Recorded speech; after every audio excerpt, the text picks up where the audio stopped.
अत्यंत महत्त्वपूर्ण 3 अपडेट पाहतो. हा व्हिडिओ आपण शेवटपर्यंत पाहावा. NPS धारकासाठी आली गुड न्यूज. आता मिळणार निश्चित पेन्शनची हमी. निश्चित पेन्शनसाठी तज्ज्ञ समितीची स्थापना 18 जानेवारी 2026. समोरसुद्धा अपडेट पाहणार आहोत. हा व्हिडिओ आपण शेवटपर्यंत पाहावा. नमस्कार मित्रांनो, चॅनलमध्ये आपले सर्व स्वागत आहे. तत्पूर्वी आपण नवीन असाल चॅनलला आता सबस्क्राईब करा, समोरील बेल आयकॉनला क्लिक करा. निश्चितच नवनवीन अपडेट अखिल तांबेसर क्लासेस चॅनलमार्फत सतत आपल्याला पाहायला मिळतील. पाहूया सविस्तर.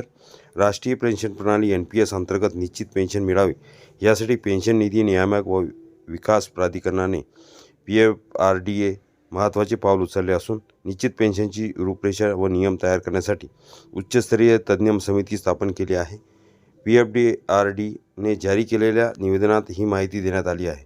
समिती काय करेल? समितीचे 15 सदस्याची ही समिती भारतीय नादारी व दिवाळखोरी व मंडळाचे IBBI माजी अध्यक्ष डॉक्टर MS साहू यांच्या अध्यक्षतेखाली काम करणार आहे.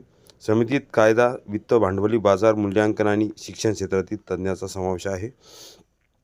ही समिती नियमित पेन्शन देण्यासाठी कायमस्वरूपी सल्लागार म्हणून कार्य करेल. नियमाची आखणी, बाजार आधारित हमी, कार्यपद्धती, जोखीम व्यवस्थापन, कायदेशीर देखरेख आणि सदस्यांच्या हिताचे संरक्षण ही समितीच्या प्रमुख जबाबदारी असेल. PFRDA ही केंद्र सरकारची वैधानिक संस्था असून निवृत्ती पश्चात उत्पन्न सुरक्षेला चालना देणे हे तिचे मुख्य उद्दिष्ट आहे. हा निर्णय पेन्शन नियामक कायद्याशी सुसंगत असून NPS सदस्यांना निवृत्तीनंतर सुरक्षित आणि स्थिर उत्पन्न मिळावे, सुरक्षेला चालना देणे हे तिचे मुख्य उद्दिष्ट आहे. हा पेन्शन नियामक कायद्याशी सुसंगत असून NPS सदस्यांना निवृत्तीनंतर सुरक्षित आणि स्थिर उत्पन्न मिळावे हा मागचा उद्देश आहे. दुसरी महत्त्वपूर्ण अपडेट आहे. संच मान्यता अडचणीत अनेक विद्यार्थी वगळले. UDAS व सरळ प्रणालीतील तांत्रिक गोंधळ. UDAS व सरळ प्रणाली एकत्रित केल्यानंतर तांत्रिक गोंधळामुळे शाळांची संच मान्यता अडचणीत आली आहे.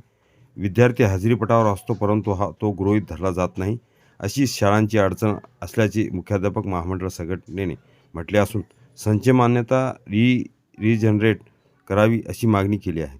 UDAS प्लसच्या स्टुडंट्स पोर्टलमध्ये येत्या पहिली व नंतर नवीन प्रवेशित विद्यार्थ्यांची नोंद वेळेत झाली होती.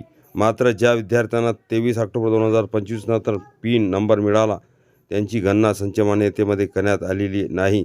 परिणामी अनेक शाळांचे विद्यार्थी संच मान्यतेतून वगळले गेले आहेत. तसेच व्यवस्थापन, न्याय, शाळा व विद्यार्थी अशी माहिती अद्ययावत न झाल्यामुळे सरळ प्रणालीवर संच मान्यता स्टुडंट पोर्टल आणि स्कूल पोर्टलमध्ये चुकीची माहिती दिसत आहे. अशाच माहितीवर आधारित संच मान्यता शाळांकडून फॉरवर्ड करण्यात आल्याने ही चूक उशिरा लक्षात आल्याने मुख्याध्यापक महामंडळाचे सचिव नंदकुमार सागर यांनी सांगितले आहे. हा व्हिडिओ उपयोगी वाटल्यास लाईक, शेअर आणि अखिल तांबेसर क्लासेस चॅनलला सबस्क्राईब करा. तिसरी अपडेट आहे. 10वी परीक्षेचे प्रवेशपत्र 20 जानेवारीपासून उपलब्ध.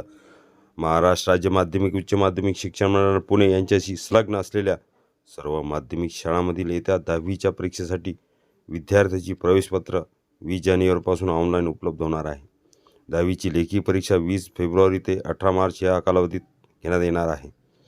या मंडळातर्फे फेब्रुवारी-मार्चमध्ये घेण्यात येणाऱ्या 10वीच्या परीक्षेसाठी सर्व विभागीय मंडळातील विद्यार्थ्यांची प्रवेशपत्र ऑनलाईन पद्धतीने देण्यात येणार आहेत.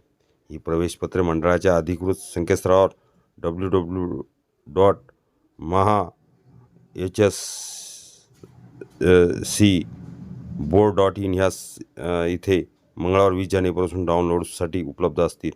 सर्व माध्यमिक शाळांनी आपल्या लॉग इन ID द्वारे विद्यार्थ्यांची प्रवेशपत्रे डाउनलोड करून त्यांची मुद्रित प्रत विद्यार्थ्यांना कोणतेही शुल्क न आकारता देणे बंधनकारक असल्याच्या सूचना राज्य मंडळाने दिल्या आहेत.